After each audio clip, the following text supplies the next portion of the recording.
right, well, good afternoon, everyone. Just a few things at the top, and then we'll get right to your questions.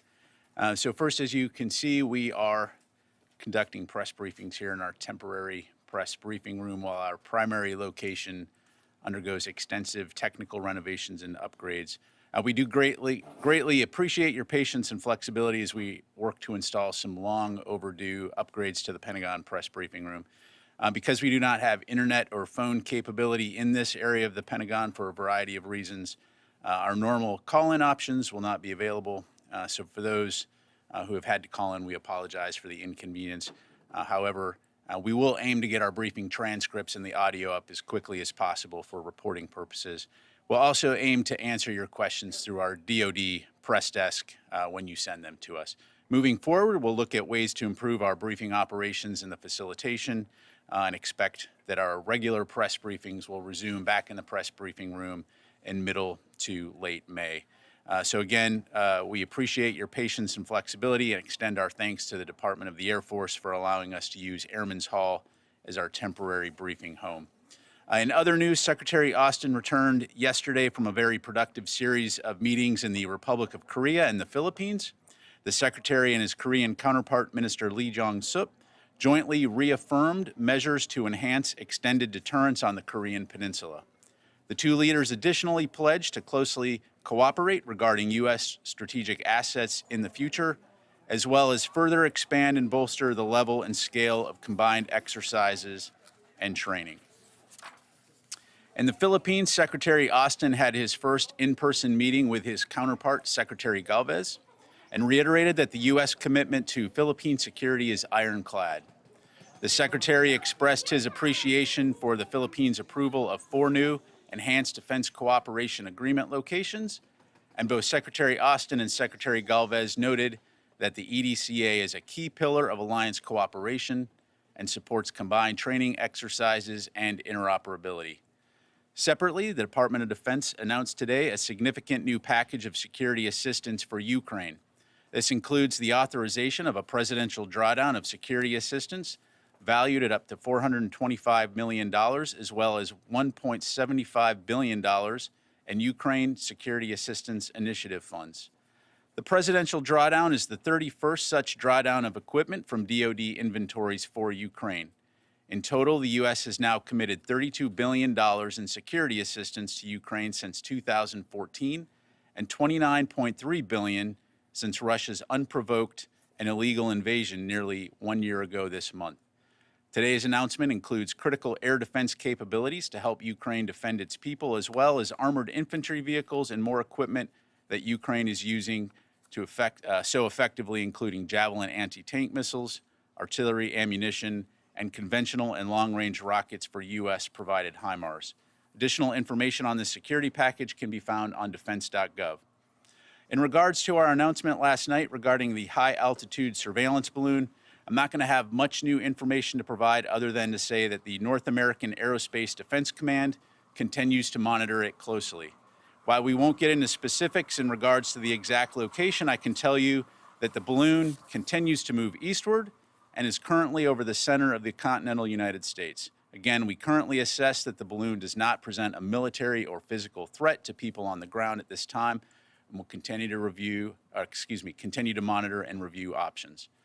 Finally, Secretary Austin will host a bilateral meeting today here in the Pentagon with Australian Deputy Prime Minister and Minister of Defense Richard Marles. The Secretary looks forward to discussing bilateral defense cooperation and our mutual security efforts within the Indo-Pacific region and beyond. A full readout of the engagement will post later today to defense.gov. And with that, we'll go ahead and move to your questions. We'll start with AP, Tara Kopp. Hi, Pat. Thank you for doing this. China has said this is just a weather balloon that has veered off course. Why is the Pentagon convinced that this is a surveillance balloon? And then can you give us a little bit more on the status of the balloon? You said it's in the central U.S. What state? Do you have any guidance for people as they see this balloon, or they're trying to photograph it, or maybe try and interfere with it? Sure. Thanks, Tara. So first of all, we are aware of the PRC's statement. However, the fact is we know that it's a surveillance balloon, and I'm not going to be able to be more specific than that. We do know that the balloon has violated U.S. airspace and international law which is unacceptable. And so we've conveyed this directly to the PRC at multiple levels. And in terms of specific locations, I'm not going to be able to go into specific locations again, other than to say it's moving eastward at this time. Yeah, you had a follow-up? Well, just a quick follow-up on, as people start to see the balloon, do you have any guidance for, should they try not to interfere, not photograph? So the balloon is currently assessed to be at about 60,000 feet. So again, well above the range of civilian air traffic, or where civilian air traffic would normally fly.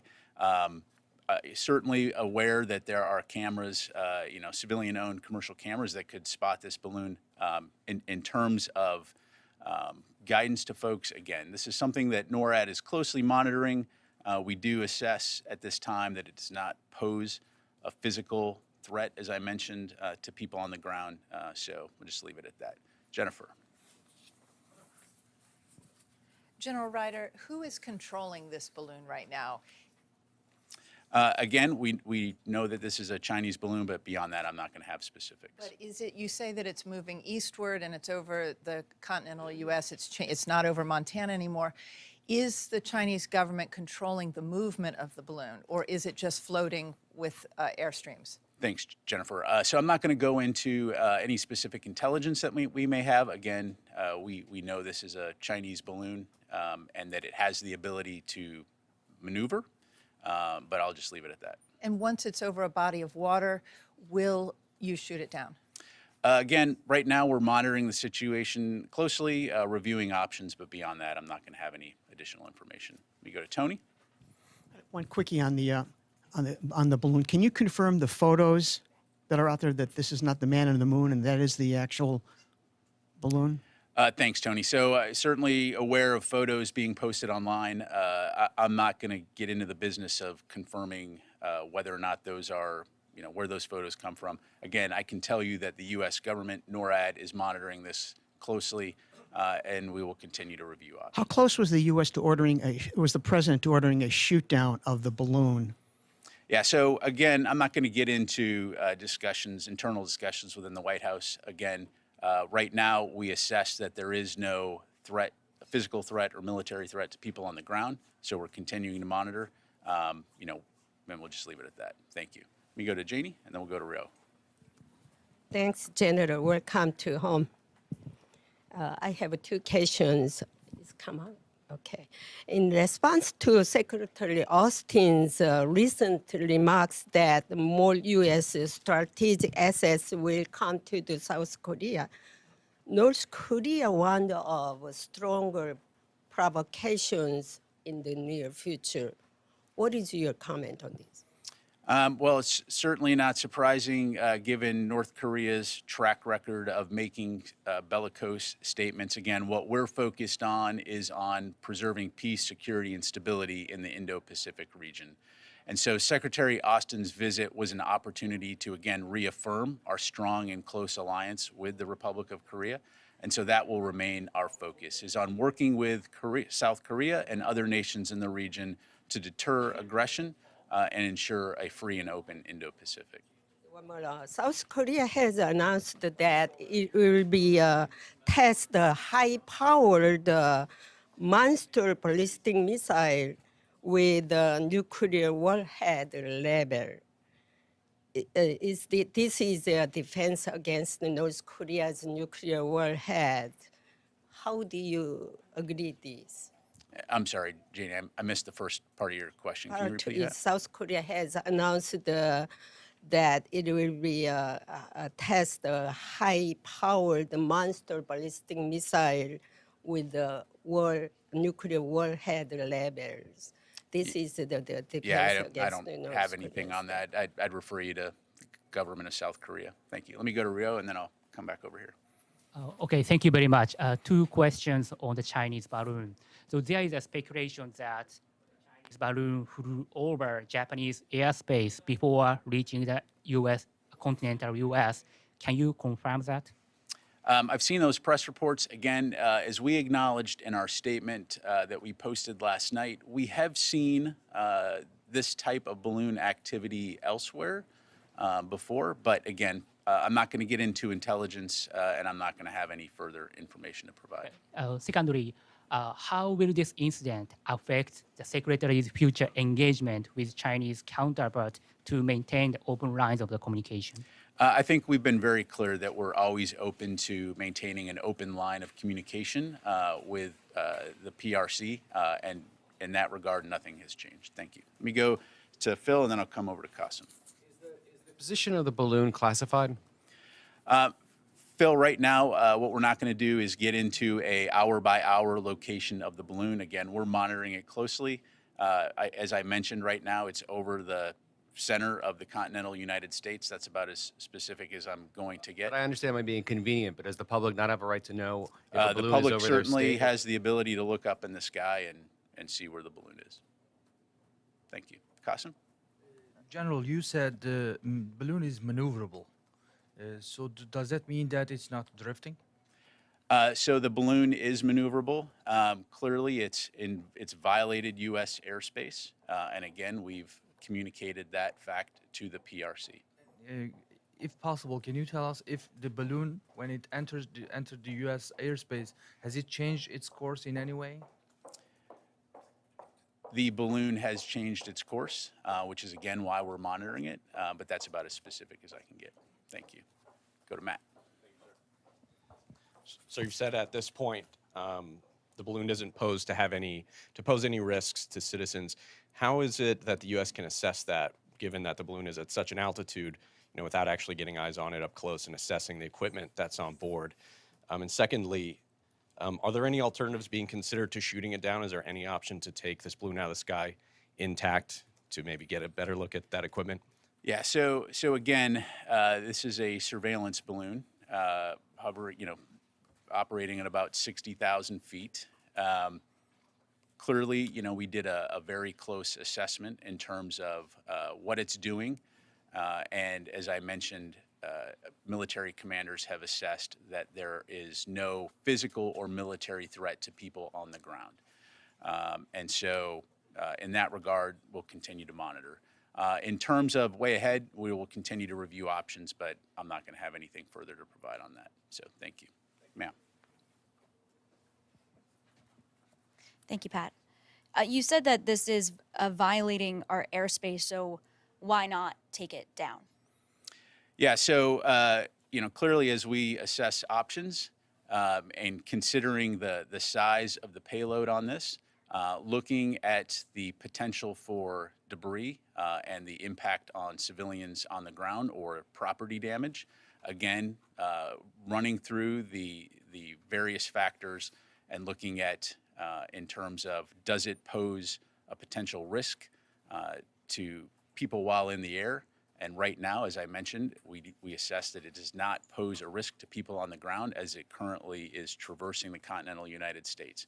And so out of an abundance of caution, cognizant of the potential impact to civilians on the ground from a debris field, right now we're going to continue to monitor and review options. And if I may, you mentioned that we've seen this kind of activity before, so why are we sharing this one, and why last night if you were following it for a few days? Is this some sort of sign that we should take from China ahead of Blinken's visit or from the activity that we had in the Philippines?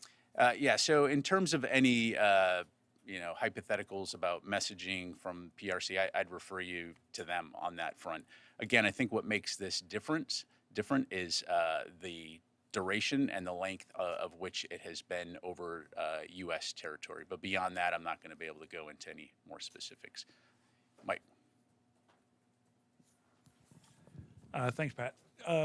Yesterday, a senior defense official said that the intelligence gathering capability of this balloon would be no better than any Chinese satellite in low Earth orbit.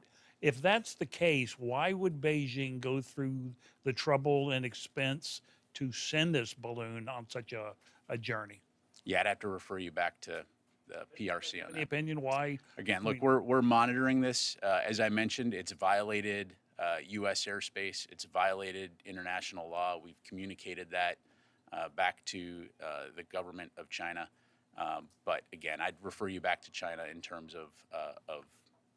But I assume that that the Pentagon is trying to figure this out itself. Why they're bothering to do this if they can already if it's offering no better intelligence gathering than from a satellite, right? Yeah, again, I mean, that's a statement, not a question. So, yeah, Put a question mark at the end of it then. yeah, again, I'm not going to have anything other to provide. So, ma'am. Yep. Yeah, go to her and then come back to Nancy here. I was wondering, is there any way that the Pentagon is able to gauge how long it could potentially loiter, comparing to balloons that have been in the past? And, how long do you anticipate that it could loiter? Sure. Yeah, so as I mentioned, we'll continue to monitor it. Right now, we assess that it'll probably be over the United States for a few days, but we'll continue to monitor, review our options, and keep you updated as we can. Thank you. Okay, let me go to Nancy here.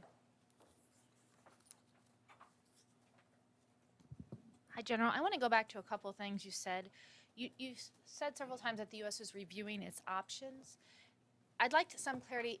Is the option of shooting down the balloon, particularly as it's going over more populated areas, off the table? Is that still amongst the options that the U.S. military is considering? And if so, under what conditions would it do so? Yeah, thanks, Nancy. So at this stage, what I can tell you is, again, we're reviewing options. I'm not going to go into more specifics than that.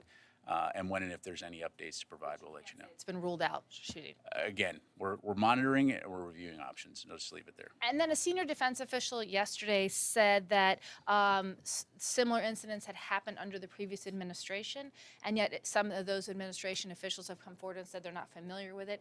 Is there any way you could give us more details on when it's happened, over whether it was over the continental U.S. or over U.S. territories? Is that something you could potentially take to provide the public more details about the extent that these things happen? So what I would tell you right now is that information is classified.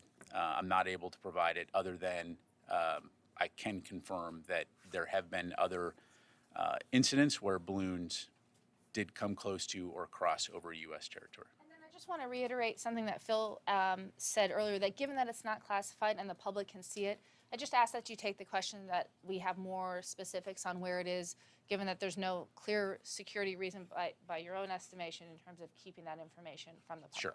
Yeah, absolutely. And again, we're just not going to get into an hour by hour where the balloon is. So we will do our best to keep you and the public informed in general terms on where the balloon is, and try to be helpful in that regard.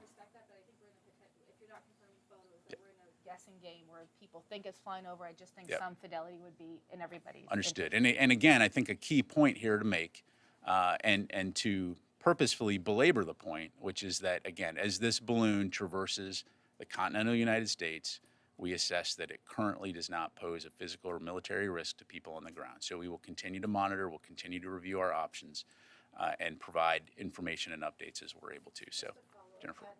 If it approaches Washington, D.C., will you shoot it down? Again, Jennifer, we're reviewing options, but I'm not going to get into hypotheticals or speculate on potential future actions. So let me go to the back of the room here, and then I'll come up to Joe. Thank you, General. Thinking about the route of the balloon, was it impossible for the DoD to deal with the balloon before it reached to the airspace of the United States? Yeah, so we've been monitoring the balloon.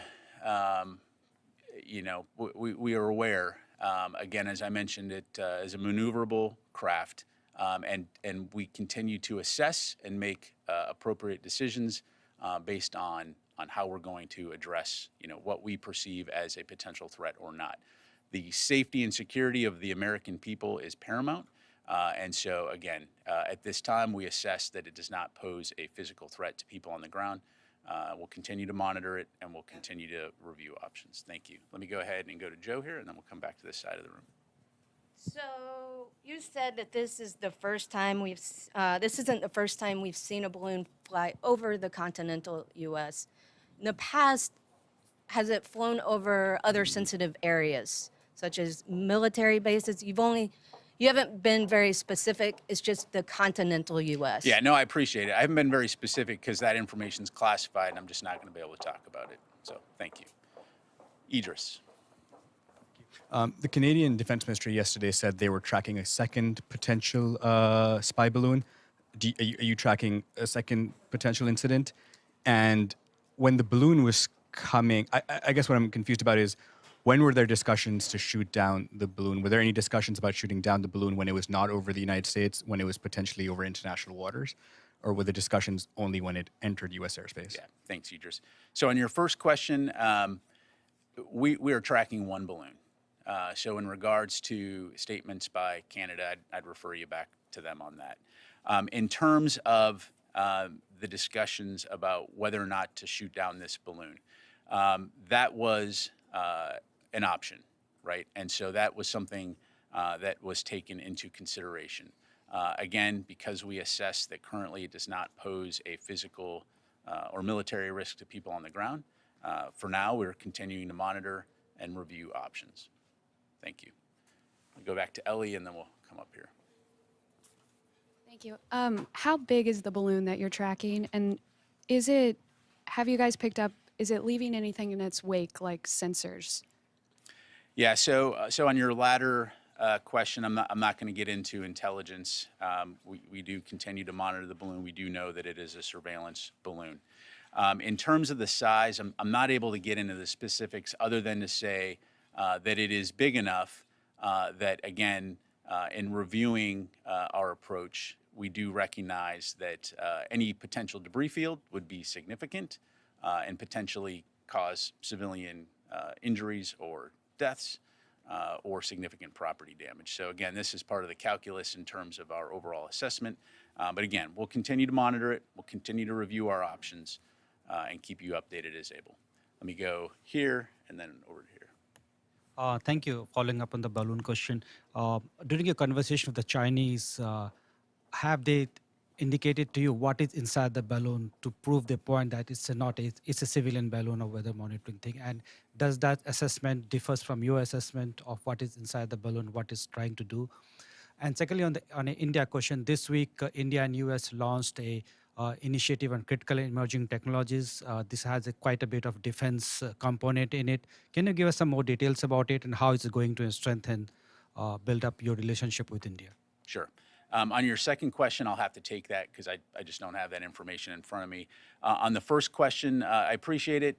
As I mentioned, we have contacted the PRC. I'm not going to get into their reaction. I'd refer you to them for that. But we have clearly communicated that this balloon is violating U.S. airspace and international law and that this is unacceptable. Thank you. Go over here and then go over here. Thank you, sir. Is the Pentagon looking at any possibility of maybe altering the course of the balloon to take it to a location where they could shoot it down in a rural area? Again, monitoring, we're reviewing options, but I'm not going to go into any further specifics. Thank you. Sir?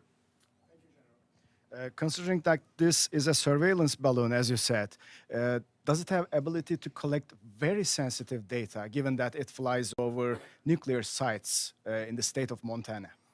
Yeah, so again, I'm not going to get into intelligence. As we mentioned in our statement last night, once the balloon was detected, we acted immediately to protect against the collection of sensitive information, and I'll just leave it at that. Thank you. Phil? Is there any possibility that there's any nuclear or radioactive material aboard the balloon, or is there anything that's aboard the balloon that makes you believe that it could pose a risk if it were shot down?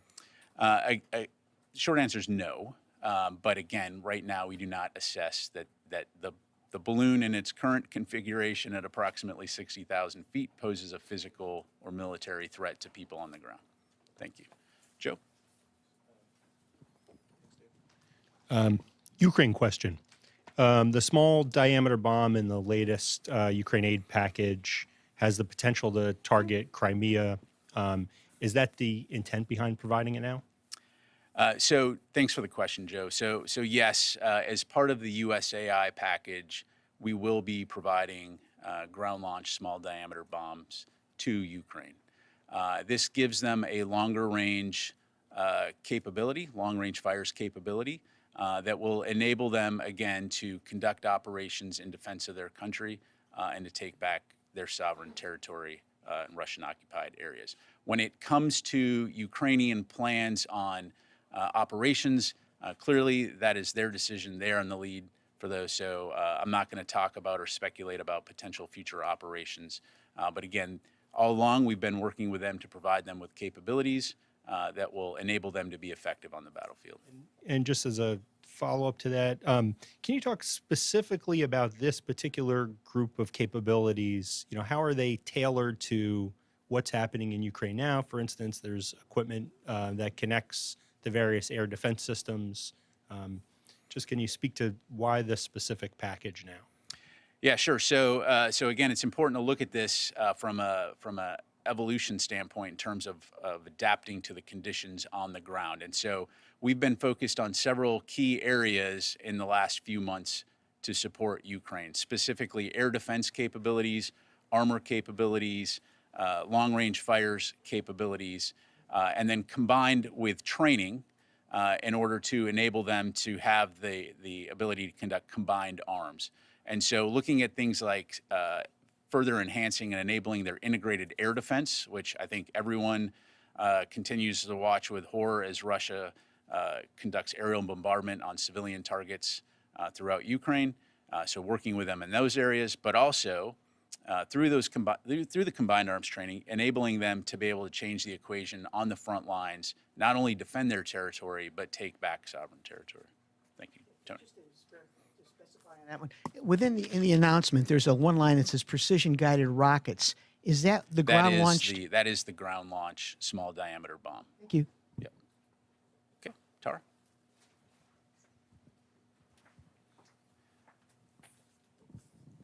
Tara. Just going back to the Ukraine package, can you talk a little bit more about integrating the air defense systems, particularly all the systems that have been sent by different NATO partners, and how do you integrate those with the systems Ukraine already has?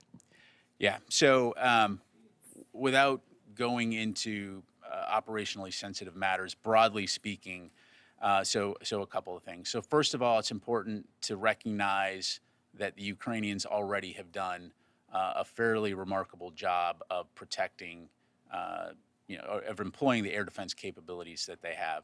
That said, we do recognize that as they take these new pieces and parts and integrate it into their system, continued support is required. And so we consult regularly with the Ukrainians and our international allies and partners on how they can best integrate those systems.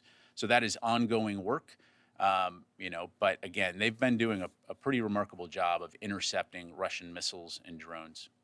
Thank you. All right, time for just a couple more. Oren? Two questions on the balloon. First, on maneuverability. Can it maneuver up and down as well as laterally? In other words, turn as well as change altitude? And in terms of tracking, how are you tracking this? Is it radar? Is it aircraft? And is it continuous tracking, or is it more intermittent than that? Yeah, thanks, Oren. So beyond saying that we are continuously tracking the balloon, I'm not going to go into the specifics in terms of how we track, other than to say that we have multiple means at our disposal to do that. In terms of more specifics on the balloon, again, I'm not going to get into intelligence, again, other than it is maneuverable, and I'll just leave it at that. All right, two more questions, Phil, and then Qasim. The Chinese, you said it changed course. Did it change course following your disclosure of its presence over the United States? And secondly, is to the point about its capabilities, how is it powered? How is it moving? How is it maneuverable? Yeah, thanks, Phil. So again, on your latter question, I'm not going to get into intelligence. Clearly, it's a balloon that has a payload underneath it. I'll just leave it at that. What's that? What do you mean by payload? It's got a large payload underneath the surveillance component, underneath the actual balloon piece of it. So just leave it at that. And then in terms of the maneuverability, again, all I can say right now is at this point, again, it's moving eastward across the United States, currently over about the central United States. But did it change course after your disclosure, or did it change further? I don't have that information. Yep. Payload, that sounds like munitions or something that would pose a threat to No, US again, citizens. there is it is a surveillance balloon, right? So there is a surveillance capability underneath this large balloon, right? So look at a blimp. A blimp has a basket, right? So there's a basket underneath it, in layman's terms. So again, large enough to be concerning if there were a debris field. So, all right, Qasim, last question. Has there been any mill-to-mill communication with China with respect to the balloon? Again, we've communicated at multiple levels, and I'll just leave it at that. Okay. Yep. Is it arm? When is it munitions? It is a surveillance balloon. Again, does not pose, we currently assess it does not pose a physical or military risk to people on the ground. Okay, what could payload that? Is it an engine? I'm trying Again, to I can't go into more details. So, okay. Thank you very much, everybody. Appreciate it.